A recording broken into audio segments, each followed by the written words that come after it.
রিপন একজন গরিব চাষা। তার নামে মহাজন নালিশ করেছে।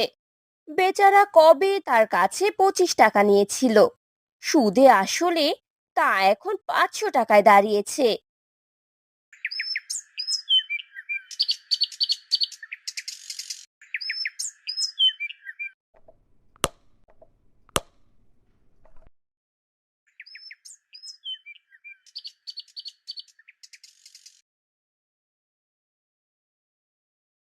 বলি আর কত ঘোরাবে? আমার টাকা সেই কবে থেকে চাইছি, কিন্তু দেবার কোনো নামগন্ধটি পাচ্ছি না। মহাজন, অনেক কষ্টে 100 টাকা জোগাড় করেছি, আপনি বরং এটাই রাখুন। আমি বলেছি না, 500 টাকার 1 পয়সাও কম নয়। দিতে না পারো তো জেলে যাও, এবার তোমার আর রক্ষা নেই। এটা বলে মহাজন সেখান থেকে চলে যায়। এমন সময় সামলা মাথায়, চশমা চোখে, তুখোড় বুদ্ধিমান উকিল এসে বললেন, ওই 100 টাকা আমায় দিলে তোমার বাঁচার উপায় করতে পারি। যদি তুমি রাজি থাকো তবে আমাকে বলো। আমায় বাঁচিয়ে দিন, আপনি আমাকে যা করতে বলবেন আমি তাই করব। তবে শোনো, আমার ফন্দি বলি, যখন আদালতের কাঠগড়ায় গিয়ে দাঁড়াবে তখন বাপু হ্যাঁ কথাটা কইও না। যে যা খুশি বলুক, গাল দিক আর প্রশ্ন করুক, তুমি তার জবাবটি দেবে না, খালি পাঠার মতো ব্যয় করবে। তা যদি করতে পারো তাহলে আমি তোমায় খালাস করিয়ে দেব। আপনি কর্তা যা বলবেন তাতে আমি রাজি।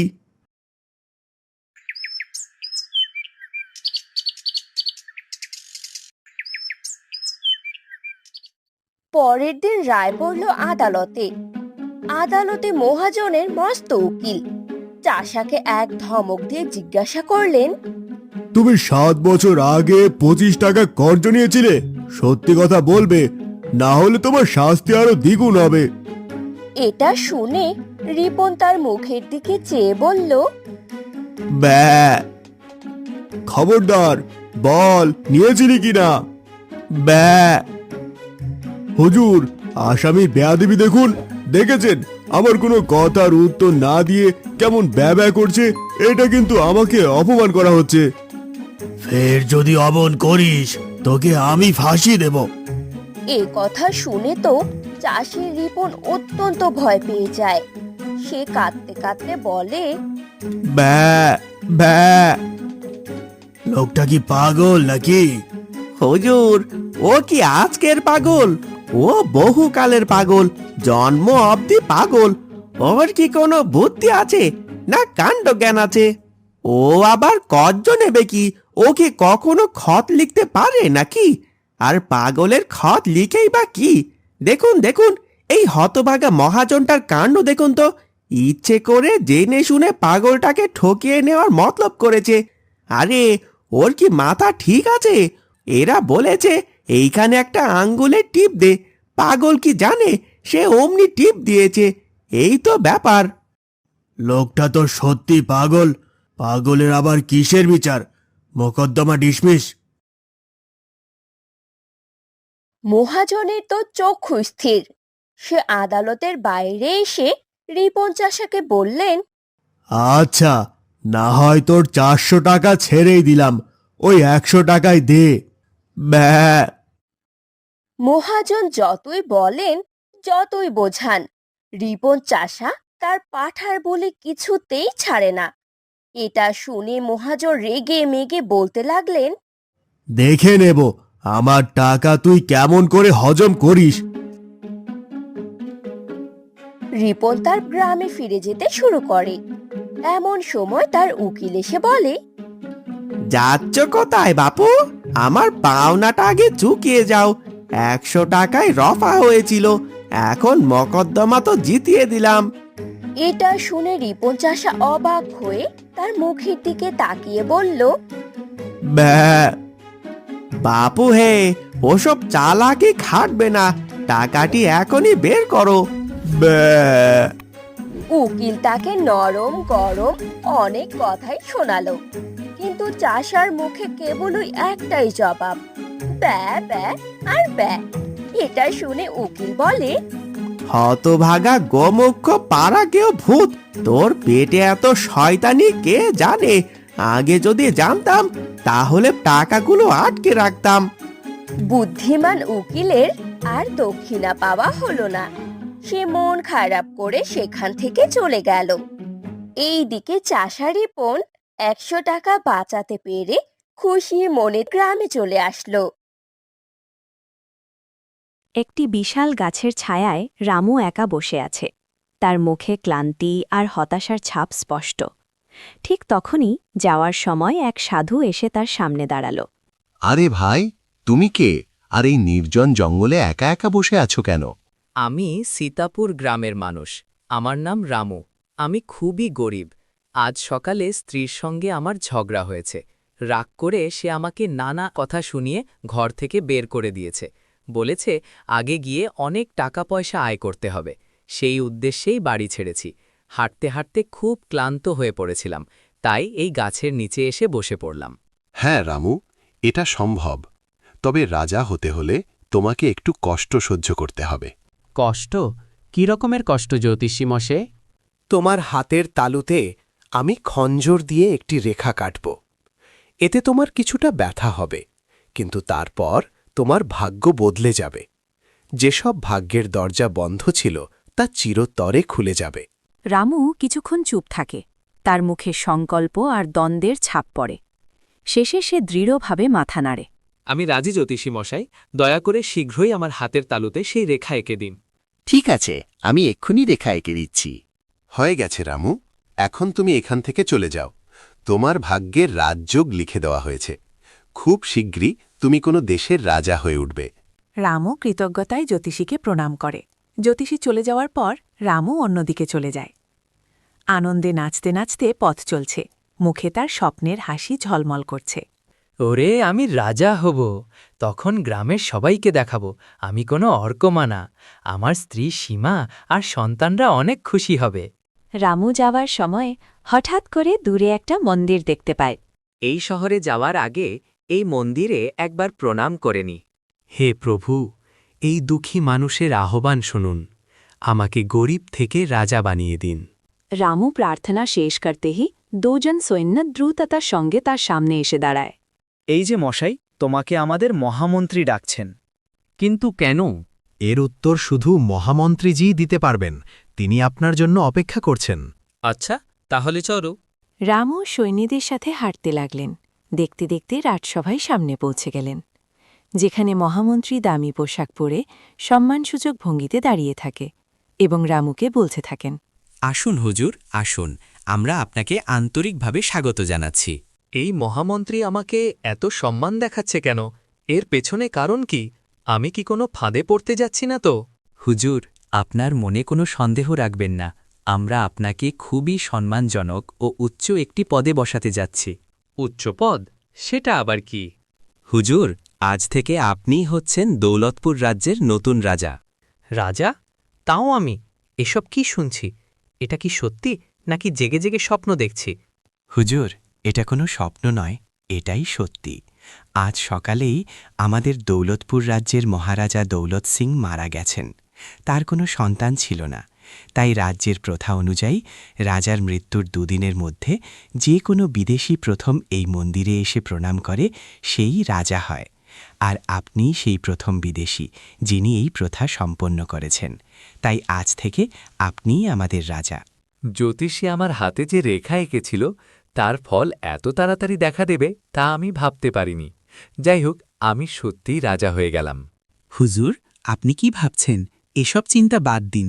আমাদের সঙ্গে মহারাজের প্রাসাদে চলুন। সেখানেই এখন আপনাকে রাজার মুকুট পরানো হবে। হ্যাঁ মন্ত্রীজি, চলো রাজপ্রাসাদে।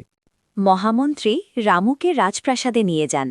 রামুর স্ত্রী সীমা দরজার পাশে দাঁড়িয়ে আছে এবং পথের দিকে তাকিয়ে থাকে। তার মুখে গভীর চিন্তা ও ভয় স্পষ্টভাবে ফুটে ওঠে। হে ভগবান, এখন আমি ওকে কোথায় খুঁজব? সব গ্রামবাসীর কাছে জিজ্ঞেস করেছি, কিন্তু কোনো খবর পাইনি। তারা বলেছে দুপুরের দিকে গ্রাম থেকে বের হতে দেখেছে। হে ভগবান, তিনি কোথায় চলে গেলেন? তিনি ঠিক আছেন তো? আমার খুবই চিন্তিত হচ্ছে। হে ভগবান, যেমন আমার ভাগ্য বদলে গেছে তেমনি সবার ভাগ্য বদলে যাক। এখন আমি এই রাজ্যের রাজা, এখানেই রাজত্ব করব, আর গ্রামে আর কখনো ফিরব না। কালই সৈন্য পাঠিয়ে সীমা ও বাচ্চাদের এখানে নিয়ে আসব। তারা আমাকে রাজা দেখলে খুবই খুশি হবে। কিন্তু যদি আমি সীমা আর বাচ্চাদের এখানে ডেকে আনি, তাহলে লোকজন দেখবে যে আমি আসলে খুবই গরিব পরিবার থেকে এসেছি। তাই আমি তাদের এখানে ডেকে আনব না, আমার ঠিকানাও দেব না। সীমা আমাকে ঘর থেকে বের করে দিয়েছিল, কত অপমান করেছিল। সে আমার স্ত্রী হওয়ার যোগ্য নয়। এখন আমি তো রাজা, তাই এখন আমি কোনো রাজকুমারীকে বিয়ে করে নেব। সে চোখ বন্ধ করে এক অহংকারী ভঙ্গিতে তারপর শান্ত মনে বিছানায় শুয়ে পড়ে।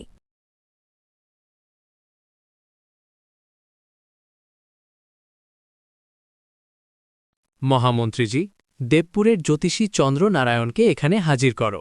যথা আজ্ঞা মহারাজ। মহামন্ত্রী তৎক্ষণাৎ একজন সৈন্যকে আদেশ দেন। সৈন্য দ্রুত দেবপুরের দিকে রওনা হয়। সৈন্য জ্যোতিষীর কুটিরে এসে হাজির হয়। জ্যোতিষী আশ্চর্য হয়ে সৈন্যের দিকে তাকিয়ে থাকে। জ্যোতিষী মশাই, দৌলতপুরের রাজা রামেশ্বর সিং আপনাকে ডেকেছেন। আমাকে নির্দেশ দেওয়া হয়েছে আপনাকে আমার সঙ্গে নিয়ে যেতে। দৌলতপুরের রাজা আমাকে ডেকেছেন, কিন্তু আমি তো তাকে চিনি না। তবে তিনি আমাকে কেন ডাকলেন? নাকি আমার জ্যোতিষবিদ্যার খ্যাতি ওখানেও পৌঁছে গেছে? হয়তো তিনি নিজের হাত দেখাতে চাইছেন ভবিষ্যৎ জানার জন্য। এই সুযোগ হাতছাড়া করা ঠিক হবে না। খুশি মনে এই সৈন্যর সাথে চলে যাই। ঠিক আছে, আমি এখনই তোমার সাথে যাওয়ার জন্য প্রস্তুত আছি। জ্যোতিষীকেও রাজদরবারে আনা হয়েছে। সে রাজাকে চেনে, তবে নিজের আবেগকে নিয়ন্ত্রণ রাখে। আরে রামু, তুমি এখানে কি করছো? জ্যোতিষীজি, চুপ, ধীরে বলুন।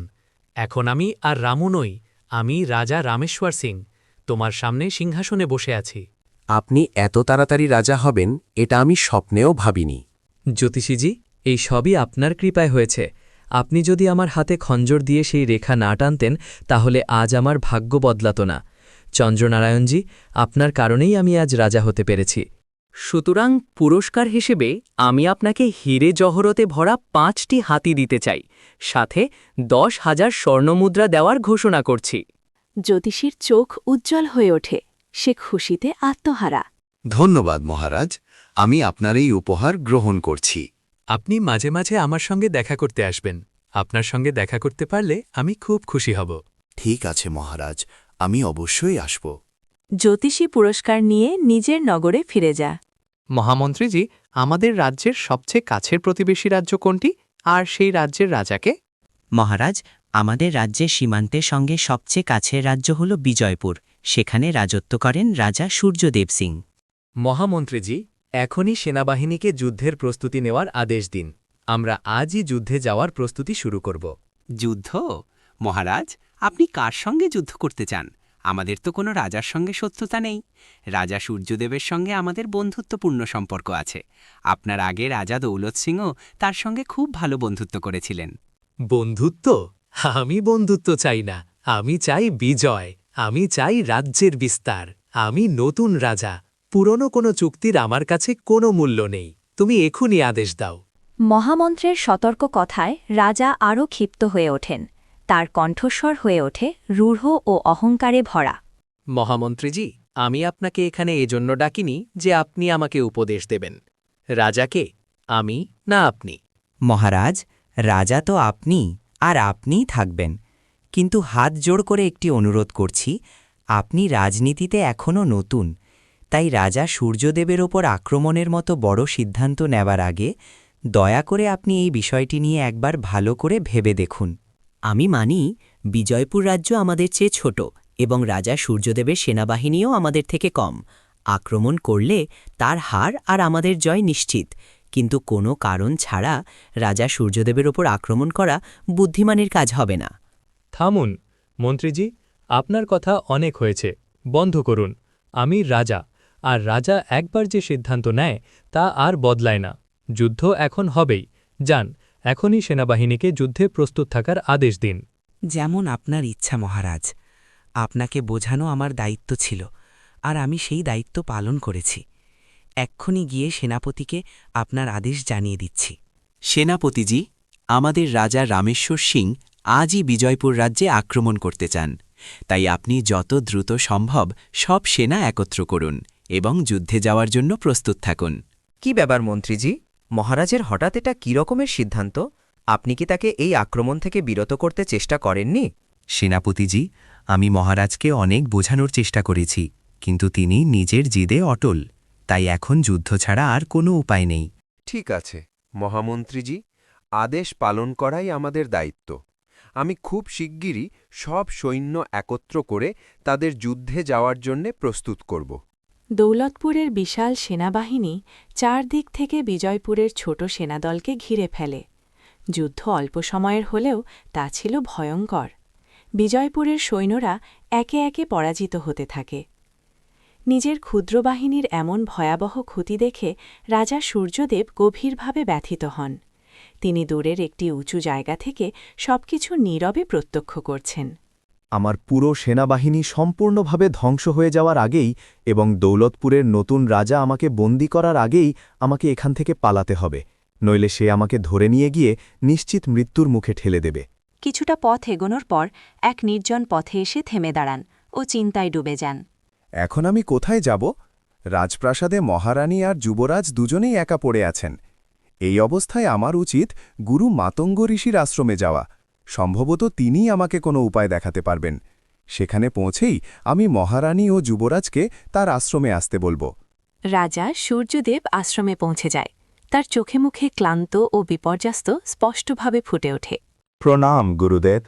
বৎস, সূর্যদেব, তুমি এখানে কিভাবে এলে?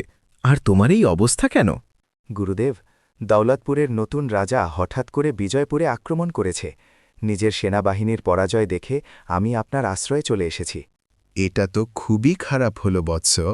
গুরুদেব, আমি রাজপ্রাসাদে আমার মহারানী ত্রিশলা ও যুবরাজকে একা রেখে আসতে বাধ্য হয়েছি। শত্রুরা যেন কোনোভাবেই তাদের ক্ষতি করতে না পারে। না বৎস, এমন কিছু হবে না। আমি এই মুহূর্তেই আমার এক শিষ্যকে বিজয়পুরের রাজপ্রাসাদে পাঠাচ্ছি এবং তোমার পরিবারকে নিরাপদে এখানে নিয়ে আসার ব্যবস্থা করছি। ঋষি তার এক শিষ্যকেও রাজার ঘোড়ায় তুলে দেন এবং তাকে দ্রুত বিজয়পুরের উদ্দেশ্যে পাঠিয়ে দেন। দৌলতপুরের রাজা রামেশ্বর সিং যুদ্ধক্ষেত্রে দাঁড়িয়ে চারদিকে ছড়িয়ে থাকা ধ্বংসস্তূপের দিকে তাকিয়ে আছেন।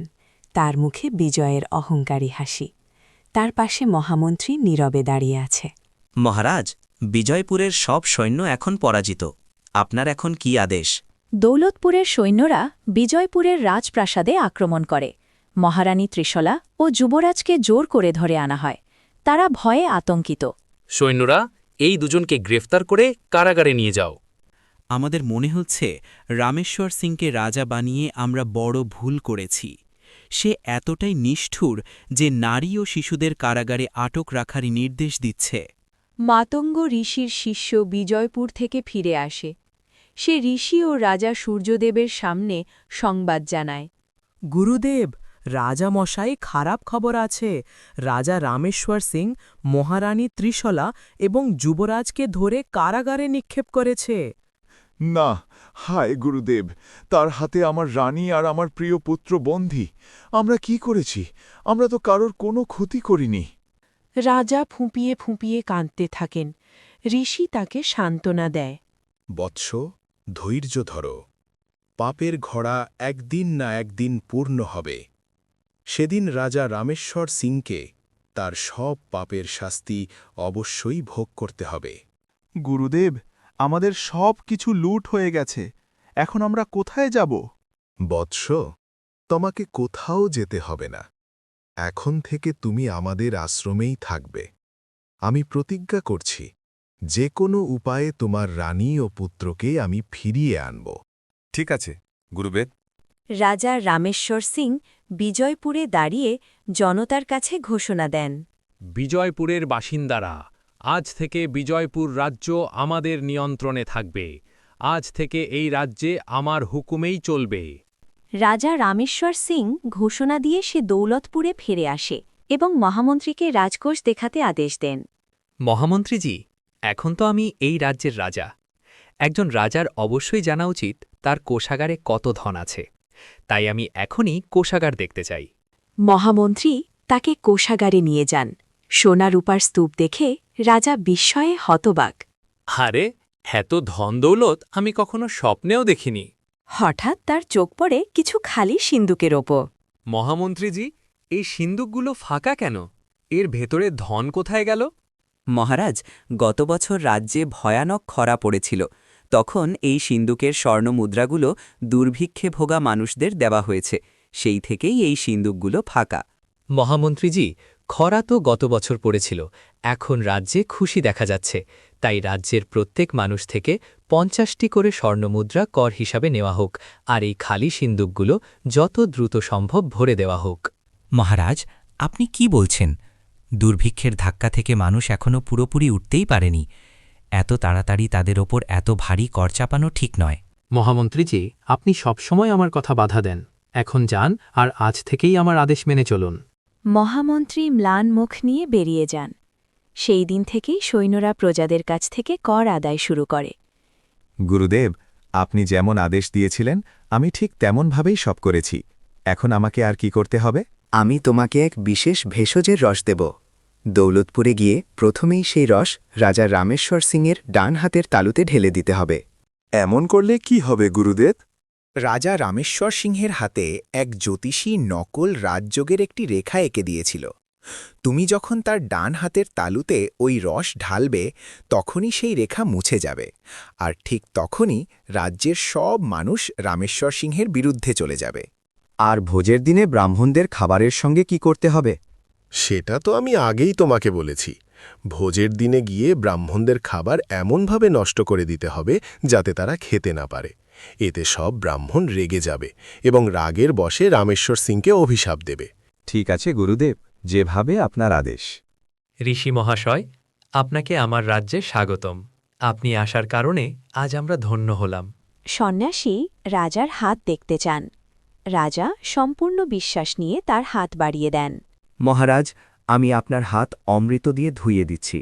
রাজা হাত বাড়াতেই সন্ন্যাসী তার কমণ্ডল থেকে ভেষজ রস ঢেলে দেন। রস লাগার সঙ্গে সঙ্গেই রাজার হাতের কৃত্রিম রাজযোগের রেখা মুছে যায়। মহারাজ, আজ সন্ধ্যায় ভোজের জন্য সব ব্রাহ্মণদের ডেকে আনুন। ঠিক আছে ঋষি মহাশয়, আমি এখনই আমার লোক পাঠিয়ে ব্রাহ্মণদের ডেকে আনছি। সন্ধ্যায় রাজপ্রাসাদের মণ্ডপে ব্রাহ্মণরা ভোজে বসেন। খাবারের মধ্যে মাংসের টুকরো দেখতে পেয়ে তারা সবাই হইচই করে ওঠেন। আরে, এ কি দেখছি? ভোজনে মাংসের টুকরো? এগুলো এলো কোথা থেকে? রাজা রামেশ্বর, তুমি কি ভুলে গেছ যে ব্রাহ্মণদের সামনে মাংস খাবার পরিবেশন করা মহাপাপ? মাংস দিয়ে তুমি আমাদের বড় অপমান করেছ। তাই আমরা তোমাকে অভিশাপ দিচ্ছি। এখনই রাজ্য ছেড়ে তুমি ভিখারি হয়ে যাও। অভিশাপ পড়ার সঙ্গে সঙ্গেই তিনি আবার আগের রামু হয়ে যান, একজন গরিব, লজ্জিত ও হতভাগ্য মানুষ। যাই হোক, আমরা এক মূর্খ আর অহংকারী রাজার হাত থেকে বেঁচে গেলাম। রামু রাজপ্রাসাদ থেকে বেরিয়ে আসে। সে আকাশের দিকে তাকিয়ে কাটতে কাটতে বলে, হায় আমার ভাগ্য, তুমি আমার সঙ্গে কিভাবে ঠাট্টা করেছ? প্রথমে আমাকে রাজা বানালে, আর কয়েকদিন পরে আবার সেই আগের ভিখারি। হঠাৎ এক জ্যোতির্ময় দেবদূত তার সামনে আবির্ভূত হন। তুমি আমাকে খুঁজছ? আপনি কে? আমি সেই যাকে তুমি এইমাত্র অভিশাপ দিয়েছিলে, অর্থাৎ আমি তোমার ভাগ্য। আপনি বলুন, আপনি আমার সঙ্গে এত নিচু খেলা কেন খেললেন? খেলা আমি করিনি, খেলা করেছিল জ্যোতিষী চন্দ্রনারায়ণ। সে জোর করে তোমার হাতে এক নকল ভাগ্যরেখা এঁকেছিল, যার ফলে তুমি রাজা হয়ে গিয়েছিলে। কিন্তু তোমার ভাগ্যের সত্যিকারের নিয়ন্ত্রক আমি। যখন তোমার ভাগ্যে রাজা হওয়ার লেখা ছিল না, তখন জ্যোতিষী কিভাবে তা বদলাতে পারত? রামুর মুখ শুকিয়ে যায়। ভাগ্যে দেবতা তাকে সঙ্গে নিয়ে চলে যান। জ্যোতিষী দরজা খুলে রামুকে তার আগের অবস্থায় দেখে হতবাক হয়ে যান। আরে, রাজা রামেশ্বর সিং, আপনার এই অবস্থায় কেন? চন্দ্রনারায়ণ, দেখলে রামু পূর্ণ 1 মাসও রাজা হয়ে থাকতে পারল না। কিন্তু এটা কিভাবে হলো? আমি তো তার হাতে রাজযোগের রেখা এঁকেছিলাম। যেভাবে তুমি রেখা এঁকেছিলে সেভাবেই সেই রেখা মুছে গেছে। চন্দ্রনারায়ণ, তুমি আমার সিদ্ধান্ত বদলানোর চেষ্টা করেছিলে, কিন্তু ব্যর্থ হয়েছ। আমাকে ক্ষমা করে দাও ভাগ্যদেবতা, আমি আমার ভুল বুঝতে পেরেছি। আমি কখনো আমার বিদ্যার অপব্যবহার করব না। রামু, এখন তুমি তোমার ঘরে ফিরে যাও। তোমার স্ত্রী ও সন্তানেরা তোমার জন্য অপেক্ষা করছে। যাও, পরিশ্রম করো এবং তোমার পরিবারকে লালন পালন করো। এটাই তোমার ভাগ্যে লেখা আছে। রামু এবার নম্র ও জ্ঞানী মনে বাড়ির দিকে হাঁটছে। তার মুখে আর অহংকার নেই, শুধু শান্তি ও দায়িত্ববোধ দেখা যাচ্ছে।